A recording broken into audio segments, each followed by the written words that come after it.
Cinema കോൺക്ലേവിലെ വിവാദ പരാമർശത്തിൽ അടൂർ ഗോപാലകൃഷ്ണനെ വിമർശിച്ച പുഷ്പവതി ആരാണ് എന്നാണ് ഇപ്പോൾ സോഷ്യൽ മീഡിയയിലെ അന്വേഷണം. അതിന്റെ ഉത്തരം ഇങ്ങനെയാണ്. ഹൃദയത്തിൽ തൊടാനും മനസ്സിനെ ഉണർത്താനും കഴിയുന്ന വരികളും ഈണങ്ങളും ചിട്ടപ്പെടുത്തിയ സംഗീതജ്ഞയാണവർ. സംഗീതത്തിനൊപ്പം സമൂഹത്തെയും സംസ്കാരത്തെയും രാഷ്ട്രീയ നിലപാടുകളാൽ സ്പർശിച്ച കലാകാരി മാത്രമല്ല, നിലവിലെ സംഗീത നാടക അക്കാദമി ഉപാധ്യക്ഷ കൂടിയാണവർ. കെട്ടുപണിക്ക് പോയിരുന്ന അച്ഛൻ വൈകുന്നേരങ്ങളിൽ മടിയിലിരുത്തി ഉച്ചത്തിൽ പാടിയ പാട്ടുകളാണ് പുഷ്പവതിയെ പാട്ടുകാരിയാക്കിയതെന്ന് ഗായിക തന്നെ പറഞ്ഞിട്ടുണ്ട്.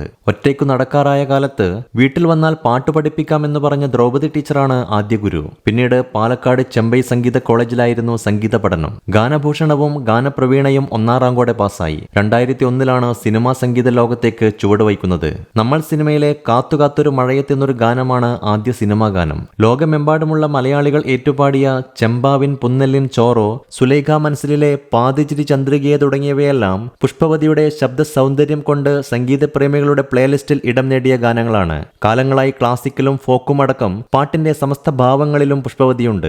അടിസ്ഥാന വർഗത്തിന് മനുഷ്യരെ പോലെ ജീവിക്കണമെങ്കിൽ പ്രതിരോധിക്കേണ്ടതുണ്ടെന്ന ബോധ്യത്തിൽ നിന്നാണ് ശ്രീനാരായണ ഗുരുവിന്റെയും പൊയ്കയിൽ അപ്പച്ചന്റെയും കൃതികളെ പാട്ടുകളാക്കാൻ അവർ തീരുമാനിച്ചത്.